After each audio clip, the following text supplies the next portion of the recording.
Good afternoon, ladies and gentlemen. Guile here, and welcome back to another Supreme Commander Epic. That's right, it's that time of the week, or the year, or the month, or whatever it is, when these replays last a little bit longer. And I want to say before we go into it, thank you everybody for your supportive words. I did mention on some of the social media outlets that I frequent that the reason why we'd had a break in programming was because we had a bereavement in the family, and lots of you sending in nice supportive comments, which I really appreciate. So thank you very much for that. And that's why I thought we would celebrate with an epic today, because quite frankly, you all clearly deserve it. So it's going to be a custom 5v5 on Wonder. How very exotic. Exciting stuff, I'm sure you'll agree. I'm ready.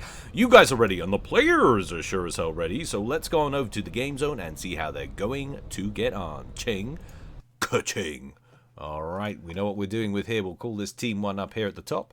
This Team 2 down here at the bottom. Going first for Team 1, rearguard air position. As always, we have the Wreck going Cyber. An interesting decision, opening first land in Cyanide Cyan. There he is. We'll start down here with the front row with a Pontiff White Slado. Another Cybrid opening first land. Team member number 3 up here to the north and slightly, I suppose that's north-northeast, isn't it? It's Dane Time. Dane Time. There he is. He's going Cybrin in Lurid Green, and he's opening first land. A lot of Cybrins off the deck today. Team member number 4, Seal Force. He's going Aeon in Spetsnaz Green, opening first land, going straight in there with a cheeky little lab look.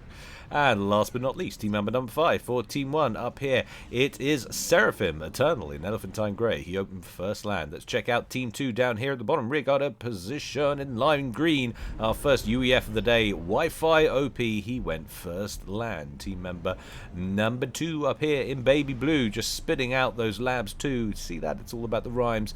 It's Tassin, and he's opening first land. We're going to slow things up because I don't want you to miss a moment of today's game while I get these introductions done. Next up, my fellow Brit and firm favourite, System Failure. Here he is, another UEF in yellow. I almost said Yellow Mellow. It's not Yellow Mellow, it's Mellow Yellow, opening first land. Team member number 4 in Electric Blue, going Aeon. It's Unknown, our only Joe of the day, I think, as I take a cursory glance over to the scores. Yeah, there he is, 1400, and he's going Aeon in Electric Blue. Last but not least, in Ferrari Red, it's Wesh, another Seraphim, and he's opening excuse me, first land. So there we have it.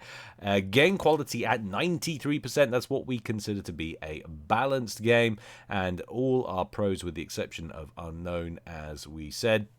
1700 rated player average there for Team 1, 1680 for Team 2, but that is such a negligible difference. It really isn't something to worry about. Let's give it some time. Speedy uppy and watchy the labby cut down some civilians, which will always be fun. There's a civvy right here, humbly going about his merry way, and a bloke who's half his size comes up in the pub and said, "You've been looking at my missus."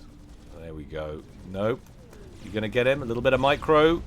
Oh, keeps his engineer alive by bringing his comm in to save the day. Engineer survives on 34 hit points. The next inbound disgruntled pub frequenter takes a long round the houses route to try and find something else vaguely sensitive. We've got another one pushing in around on the other side of the base. Can't believe he didn't manage to bag that engineer. Lovely, lovely save there from Eternal. We also had a lab out from somebody else, I believe. There we go, a little lab there from Slado that finds an engineer lurking there from Unknown, and he's not quick enough to get the reclaim off, so down he goes. Nice little pickup there for Team 1. Mech Marine still in the backfield for Tassin, syncing up with that Snoop that he sent in, that little combat scout there, which will give him some vision. There is, of course, an inbound engineer on a reclaim exercise from Seal Force. Snoop should be picking that up right about now. We'll be seeing if he diverts. Yes, he does. In comes the Mech Marine, opens up on the mechs first of all, and then gets a solution on the NG. And down it goes. Starts a build of something right in front. Not exactly sure what. That was a bit of a panic point and click, I think. Oof. And one Mantis heavily damaged with 14 hit points remaining. Scurries forward to the front line. He's not making it to the end of the game, that's for certain, but let's face it, not many T1 units do.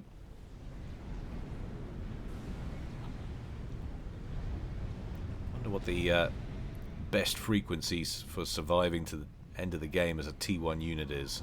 It's probably something like energy storage. Not that that gets built all the time. Cheeky little T1 bomber out from Slado. We already seen him pick up an engineer kill with his lab play, and now he's wrecked about 5 engineers with this T1 bomber pressure which he's bringing to Wesh. There goes number 6. This is absolutely crippling play in the early game for Wesh. Interceptor dispatched from Wi-Fi to try and deal with this as it goes hunting for the next one, and it's going to get it. 7 engineers. You can well and truly claim that that bomber has paid for itself, and he's not done yet. Oh, he is done. He almost picked off one more, but just overshot the target slightly. 9 hit points remaining. Still wonderful bit of early pressure there against Wesh, who is, of course, one of the leading players on Team 2 there. 1900 rated player, so if they can cripple him, that's a good start there for Team 1. System failure. Tassin and Unknown all lurking in the midpoint, just scooping as much of that mass as they possibly can. And we get our first upgrades going there. Dame Time going straight for gun upgrade.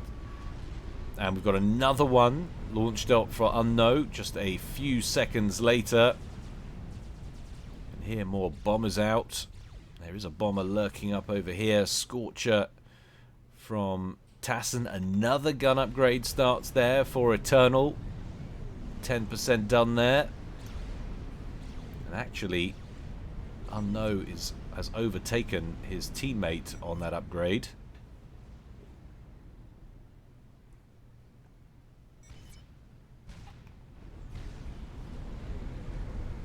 Wesh bringing it back towards main base with his commander.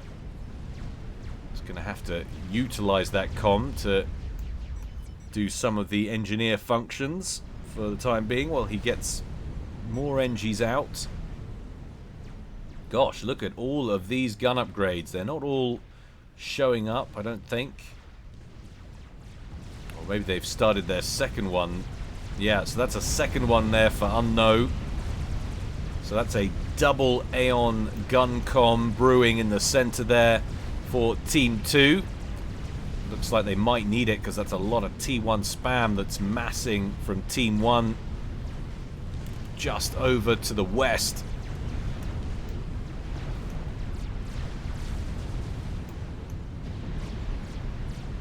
Flyby from a small air wing of T1 Inties there from Seal Force. Picking off the enemy as they go.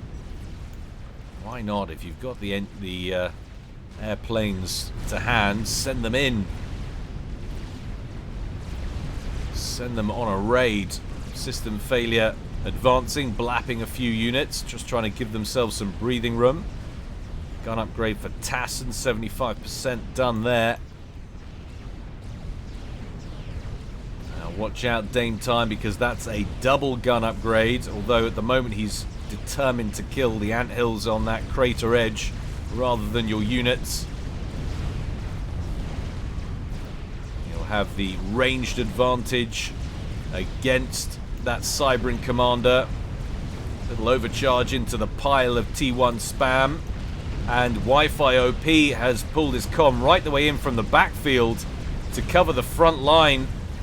I'm guessing because Wesh has had to drop back after that horrid start that was inflicted upon him from Slado's T1 bomber.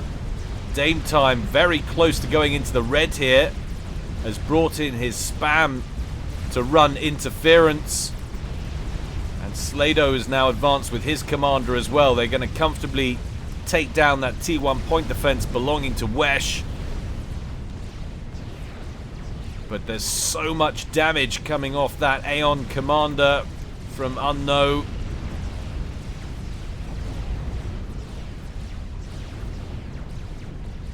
Dame time on about 3,500 hit points. Unknown just needs to kill 1 or 2 more T1 units and he can get a rank in veterancy. At the moment, he's honed in on shredding hit points off that Cybran Commander. And now Wesh has joined the party from the south. Slado's going to have to withdraw, surely. Wi-Fi OP turns up once again. That's 2 badly battered Cybran Commanders from Team 1 over on this left flank. Most of the spam has been killed off. Slado dropped into the red and still under pressure from the pursuing Aeon Commander of Unknown. Oh, almost down to 1,000 hit points.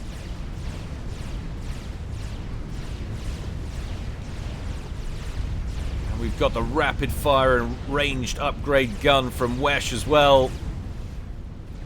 Nasty, nasty Team 2 comms down on this side of things. What's been going on over here? So Tassen's got the gun upgrade, as has System Failure. Eternal's got one as well on that Seraphim Commander. We have a mobile shield gen up front. She'll be able to afford a little bit of coverage to Team 2's comms. System Failure advances, throwing some more damage down on Eternal's comm. Eternal's going to respond by bringing his spam into play and walling himself off away from System Failure's commander, who is looking a hell of a lot healthier than he is right now. Where are we in eco terms? It's about a 4k eco advantage in favor of Team 1 overall right now. Modest, but meaningful in the first 10 minutes.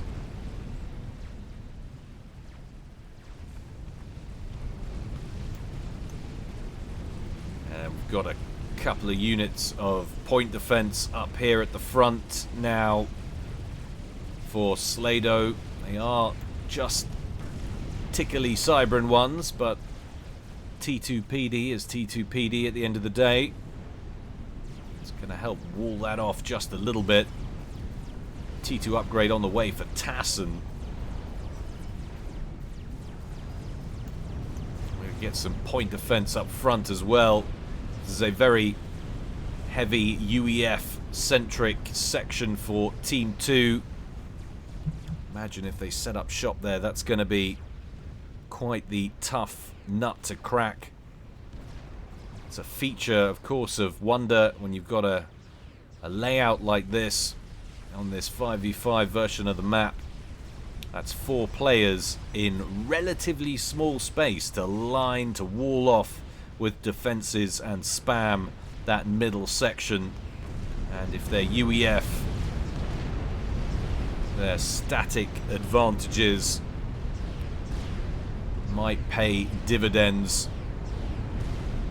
but they have to get them sealed up first of all, shielded and set up with point defense. Seal Force with an upgraded comm, double gun and personal shield. That's a filthy looking Rambo comm right there.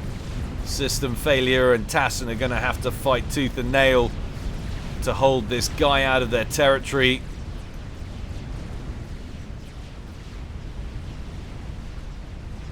Regen aura underway. 85% done. Finishing very quickly indeed. There for Eternal. Unknown, sorry, rooted to the spot in a very precarious position. Now taking hoplite fire en masse.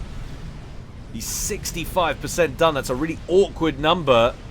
He's going to have to bring his spam in here to try and provide some cover for his commander. This is a terrible place to upgrade his comm. He's taking huge amounts of damage. 90% done, but down to 3,900 hit points. Does complete it. gets the personal shield, so we'll have some more breathing room now, but that was a lot of damage to have taken there, and that could have cost him.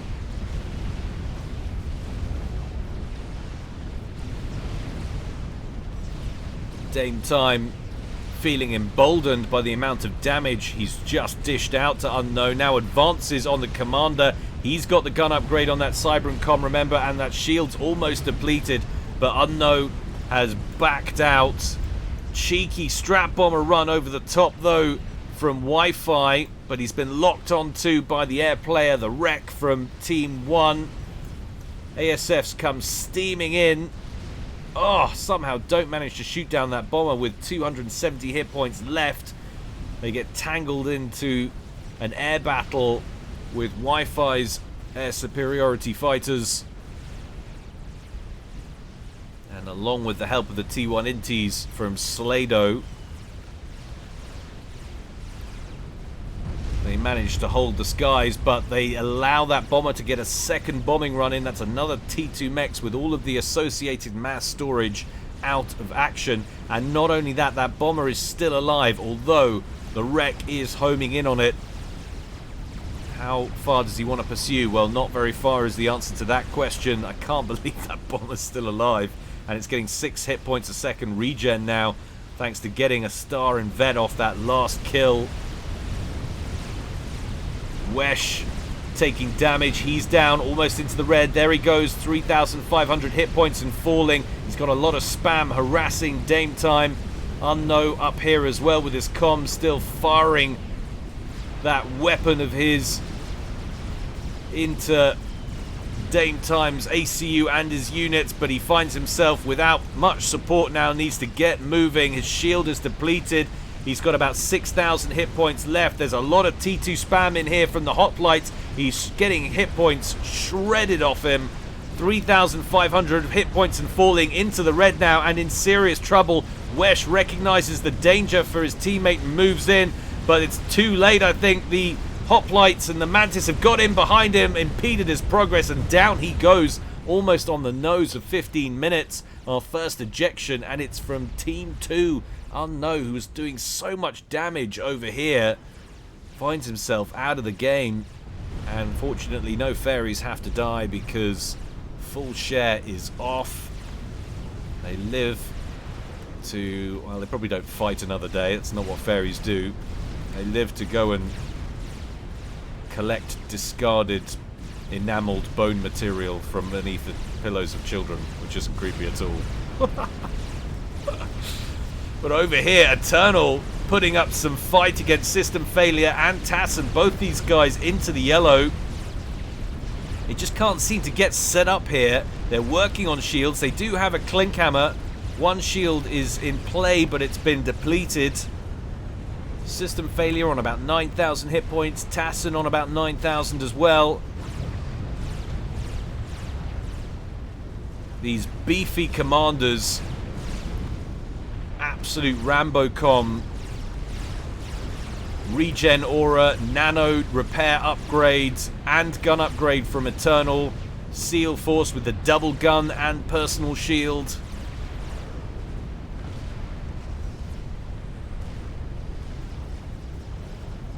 But for the moment at least, that base looks relatively secure. Missed some strap bomb run somewhere. Apparently the game for the players is lagging. Fortunately for us, lag is not a factor. And won't be a factor in the new RTS, which is currently in development from some of the FAF community's firm favorites. And if you're interested in that, we're going to have an expose coming up soon on the channel, so look out for that. We'll be running it as a premiere, I think, coming soon to I was going to say a channel near you, but it's this channel, so don't go anywhere else looking for it.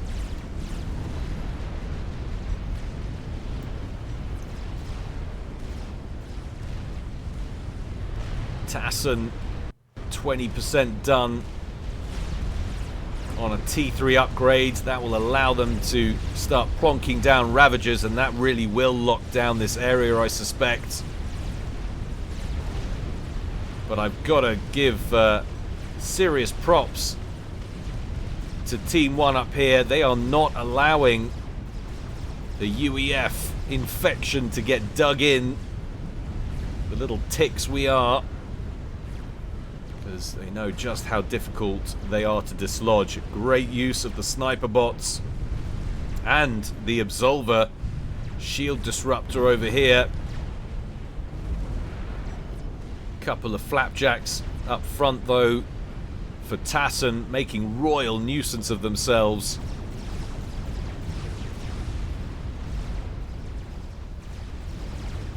New strap bomber from Wi-Fi. Just poking at the front. Always good to have a little poke. RAS upgrade from Wi-Fi. Let's check in on the eco side of things. There's a 3k differential, and it's Team 2 who are ahead. And I think that's flipped from the first time we mentioned it at the beginning. I think there was a 2 or 3k advantage first 10 minutes early doors for Team 1. I might have that wrong. My memory is not what it used to be. You've seen the Red Dwarf episode Legion. I'm very much Legion based on the new arrivals, not Heidegger and Gwyll. Of course, if you've never seen Red Dwarf, you will have no idea what I'm talking about. Probably spent hours of your life more productively than I have. Although you're here, so probably not.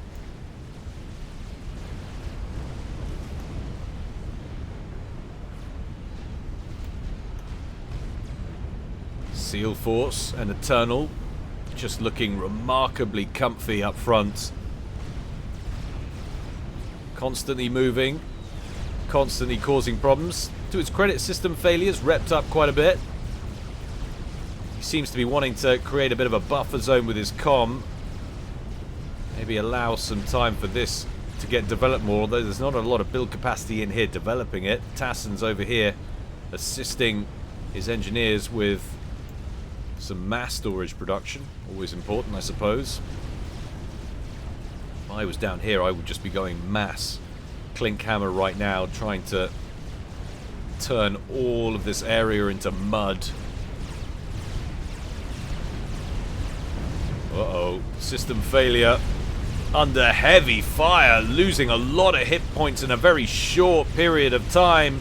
About to go into the red, there he goes, but he's going to make it into the shield, maybe? I don't know. Just about. 3,000 hit points left. Seal Force and Eternal looking very aggressive. We had some Percys up here, but they've been shredded. Now Ilshiva's determined to dish out some payback on this forward base. System failure starts a nano repair. He's got engineers coming in to assist. Doesn't have much in the way of stored up mass, but that seems to be progressing nicely. He goes from 28 hit points a second regen to 68 hit points a second. Dramatic increase.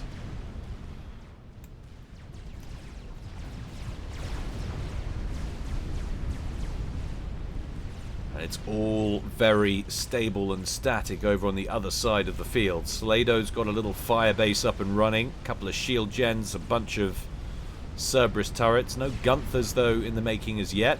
He's working and just started working on a Monkey Lord.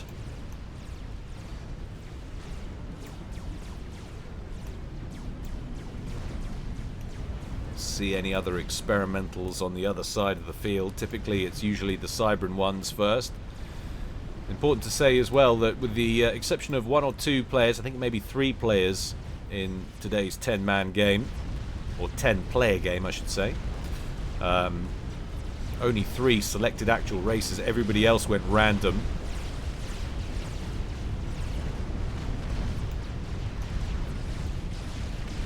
Eternal taking a little bit of a battering, so he drops back slightly.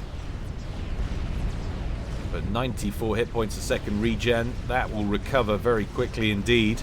And once again, Seal Force making great use of these Absolvers. Just as I mention it, they get a strap bomb to the face from Wi-Fi. But that is really making use of your tech. Combination Absolvers and Sniper Bots, they have an enormous range. They do so much damage to shields. You stack them up with the Sniper Bots, keep that ranged advantage. You bring the shields down quickly and start pummeling into whatever's underneath. A little bit of counter-stratting from the Wreck there, with his Revenant with stealth activated in true Cybran annoyance fashion. Dirty stealth tech.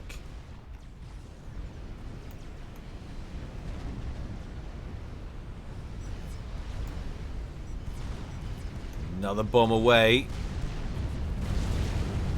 Working on those triads out front. Vulnerable targets not currently shielded.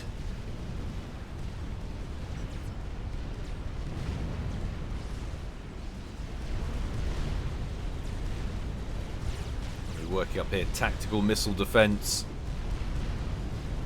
Urgently need more Clink Hammers. And interestingly, remember we talked about Tassin starting on a T3 upgrade. He had to abandon that, so he's only got the T2 engineering suite, which is why we haven't seen much in the way of the Ravagers. We have got one under construction here, which has come from a T3 engineer, but we've got the first experimental on the field, and it is that Monkey Lord we saw a moment ago. That completes for Slado and now just gets straight underway, wasting no time. Looks like it's heading off towards the front line there against Wesh. But Wesh is going to have one of his own soon, and that's going to be an Ethota.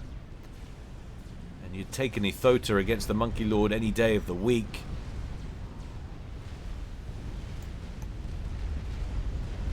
Trebuchets up front, softening up this front line. Just before the shield blinks back on, he managed to finish off that little T2 point defense standing outside the front, and there's not in the way with there's not a lot in the way of defenses, with the exception of this Ethota that's moving up. But the Monkey Lord hasn't come steaming straight in. It came out a bit like a catwalk model, showing this season's spiky gothic emo collection, and then hung a Louis at the end of the catwalk and returned home.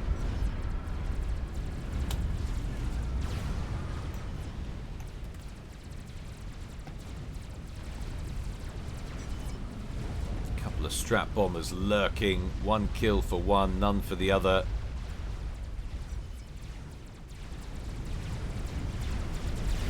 Ethota has an Athena personal shield, but doesn't present a good face towards the Monkey Lord at all. A Monkey Lord which is already half dead. He will kill the Monkey Lord, but he'll take a lot of damage in the process, and now there's tons of bricks that have surrounded that Ethota. Wesh is bringing in his own land forces now, but the damage has already been done to the experimental. All he can do is move it forward and hope that the Ion Storm inflicts a lot of extra damage on his enemies, but he's got a lot of his own units in here which are going to take some flack as well. In fact, looks like they're going to take the majority of it. That's an unfortunate sequence of events there for Team 2, but still, the Monkey Lord threat was neutralized, so an experimental for an experimental up front on that western flank.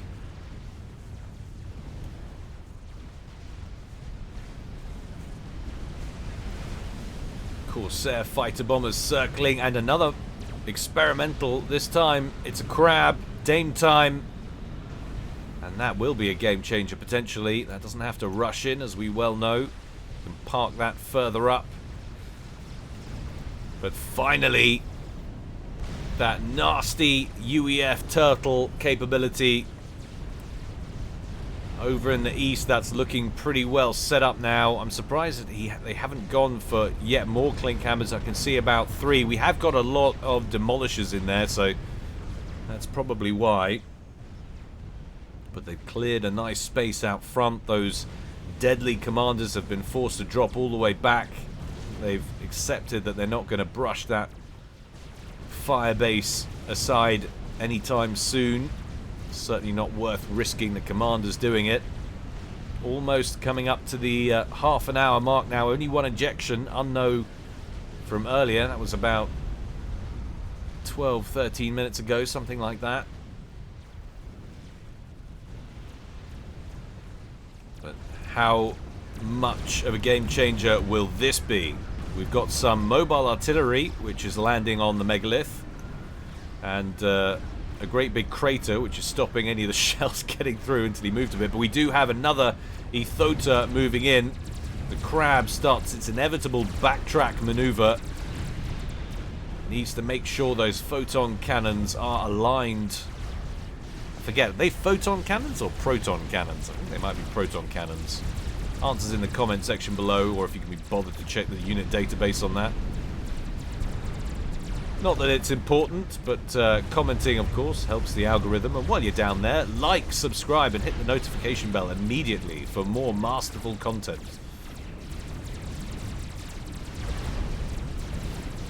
Megalith taking a spot of unnecessary fire here, but he's nearly got the Ethota.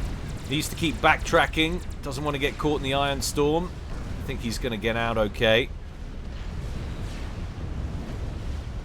Bought himself some time. The last of the artillery up there. There's one further back. Wi-Fi comes in over the top with a single strap bomber, but it promptly gets blapped out of the sky with no difficulty. Once that Ion Storm clears, you can bet that megalith is going to go straight back in, either deep into the main base or up against this other fire base, which is covering Unknown's old position.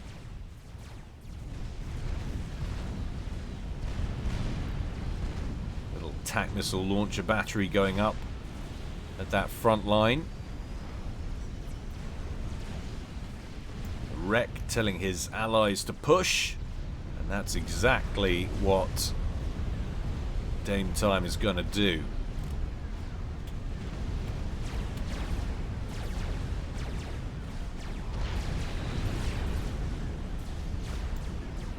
Strap bomber from the Wreck. Gets a bomb off. Probably gets shot down.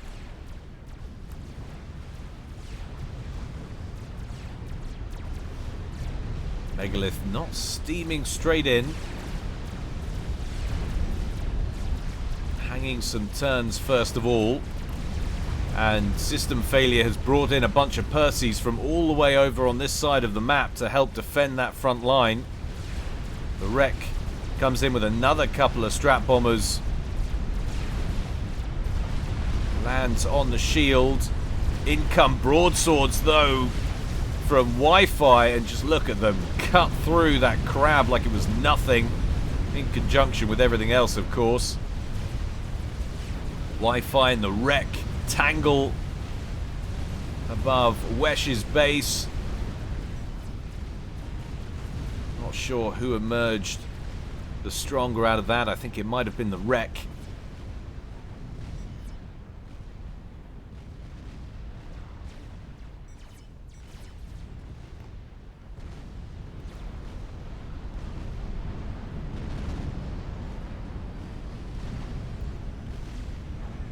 Wow, that was a long-range shell from somewhere. Was that one of the Clink hammers? Pretty sure we're not at T3 artillery stage. Not seeing any at any rate.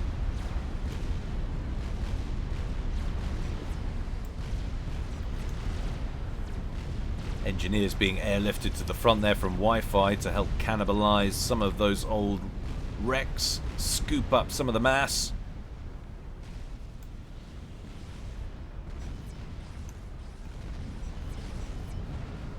Interesting heavy shield upgrade on the way for Seal Force.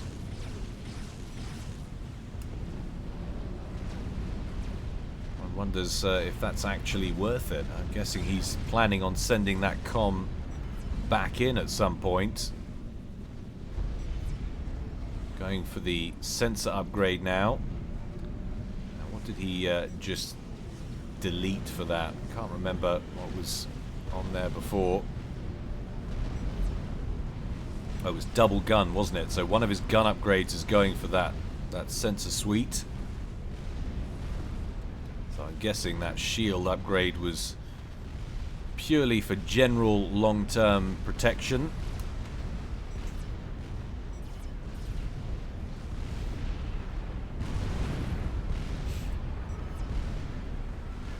Another megalith just turning around up front. So we've had that little push down there that's knocked out a solid portion of Wesh's front line, but failed to make any deeper inroads.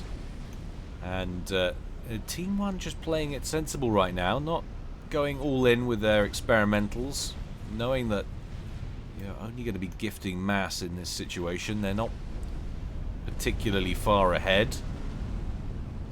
In fact, in terms of total mass, Team 2 are actually ahead. Some of that, of course, will be mass that's been reabsorbed from Unknown's base. But in terms of generated eco, Team 2 are definitely ahead. Somewhere between 1, 2, 300 mass per tick. That is not too shabby. Huge quantities of mass we're talking about. Game's gonna start escalating quickly from here, and now here's that attack we've been waiting for over on the east flank, and Seal Force and Eternal are both bringing their comms. Eternal, of course, with that regen aura upgrade, which will be assisting all the other units. But my gosh, look at the hit points just vaporize off that Galactic Colossus. Got several units of Tech 3 point defense in here, just plowing into these units. Meanwhile, a massive air engagement over here, and a lot of strap bombers there from the wreck getting caught by Wi-Fi. Wi-Fi will lose a lot of ASFs as a result in the counterattack, but it'll be well worth it to have diminished all those. In comes a massive wave of Corsairs, though, and where are they going? They're going after Tassin, and his shields have blinked off as he's had a power failure at the worst possible time. Wow.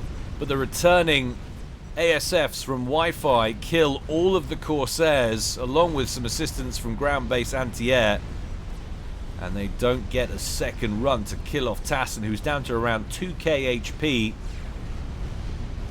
That was a very close run thing. What is this mass Selene hideousness that's coming in? What demonic concoction is this?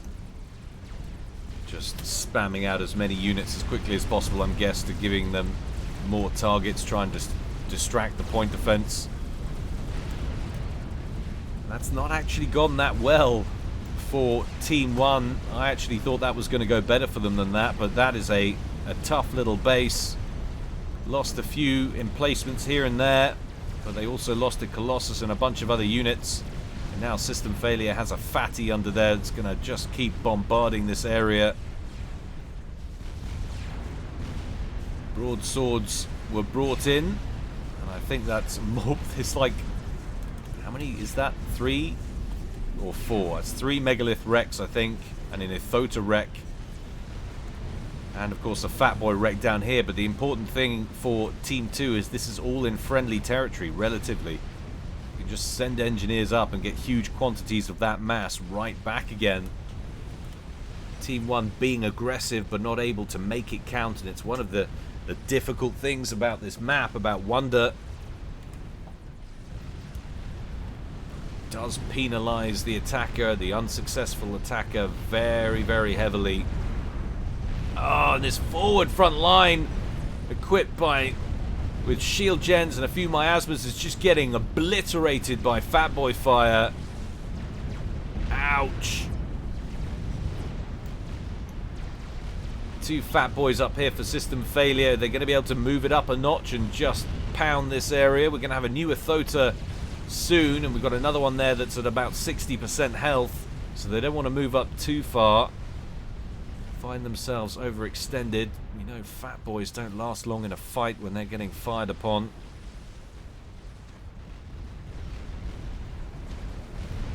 Dirty, dirty Novak satellite under construction. So we're getting into the standoff phase of the game. Another fat boy complete, and we're getting into the T3 artillery standoff phase of the game as well. Wi-Fi OP working on a artillery complex over here, flanked by 4 fusion reactors for maximum rate of fire bonus. Have a little bit of shield coverage for it as well. Is there any in development over on this side of the field? We have a nuke launcher, and we're about 60-65% done on a nuke. So more standoff tactics, but a different branch of it.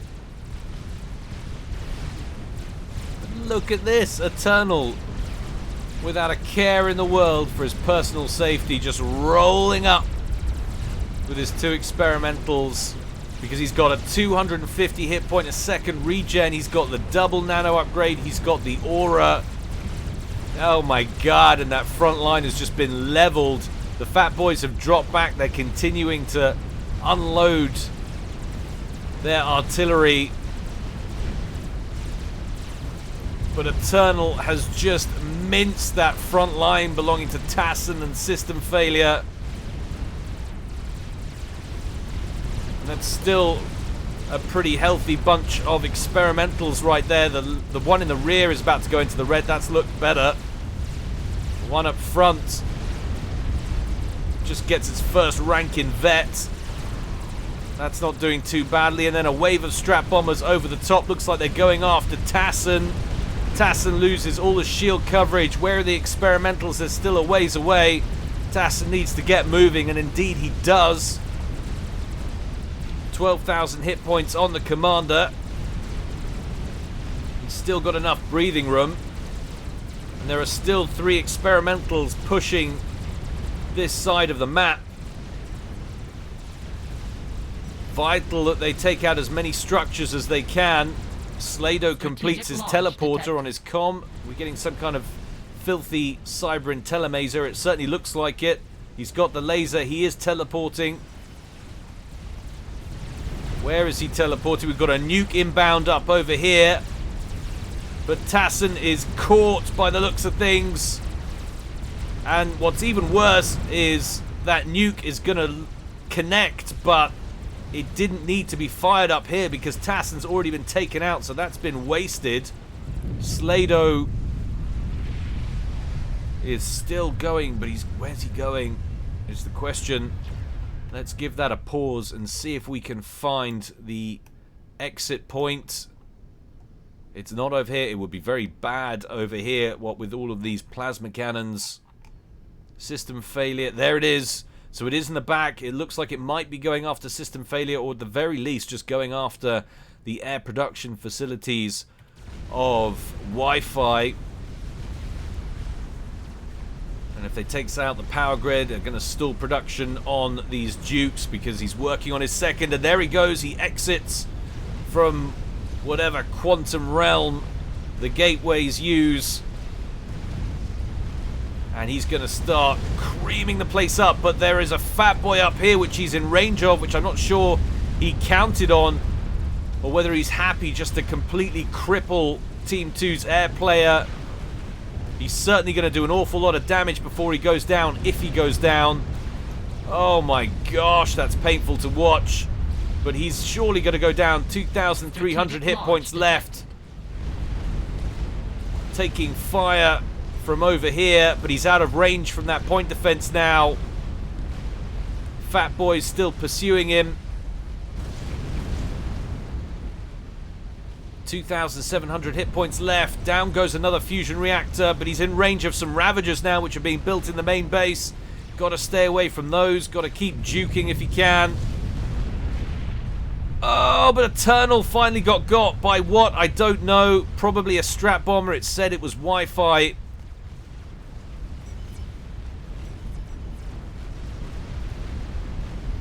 Slado's still going. 300, 100, but down he goes. Was it enough? Was it sensible? That is now 2 players that they've lost, 1 on each flank. There's a lot of counter-pushing spam now, pushing out from Team 2. But Wi-Fi has lost all of his air production. Oh, he's got a nuke too, look. All of his air production facilities and a ton of his power generators. But of course, it was the air production facilities that was using the power. So he's still in the positive, just.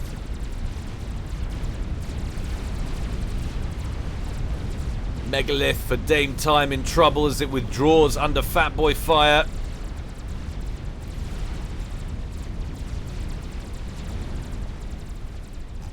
Just not sure this was the right answer. Maybe it was. It's certainly given them an advantage now in the air. The wreck has to capitalize on it though.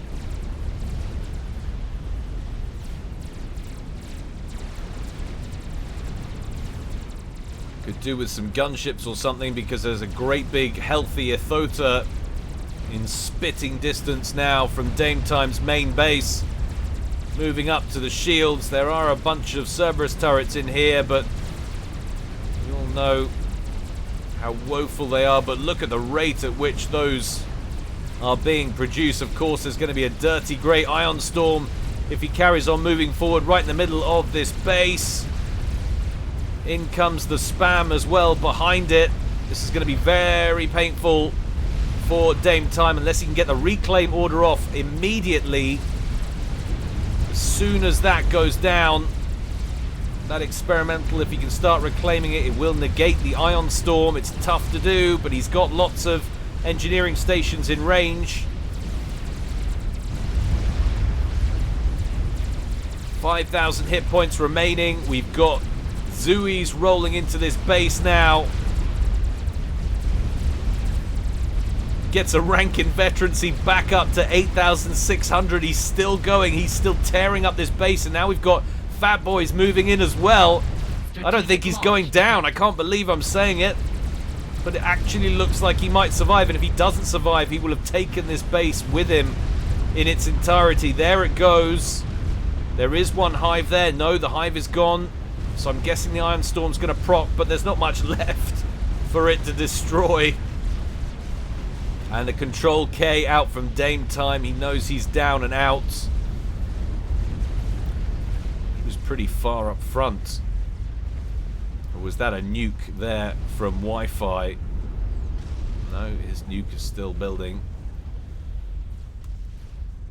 And then there were 2 for Team 1, the Wreck and Seal Force.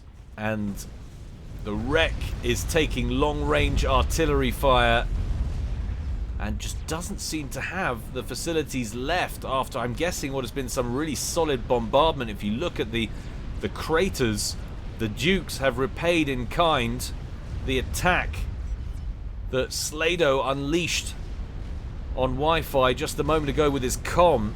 Both teams' air production well and truly crippled, although I say that. I mean, did he just not lose his ASFs and he's kept them back for safety? Because he's got a hell of a lot of them here. Let's do a very quick tally of who's got what. 156 and 7 extra out of fuel. Oh, there goes the Wreck. Down he goes. So it's soon to be 156 and 7 out of fuel versus none. By the looks of things, Team 1 are done. Well and truly. Huge quantities of experimental play. Seal Force. Are you even going to bother trying to repel this? You've got a lot of engineers working on a lot of queued up Colossus up at the back, but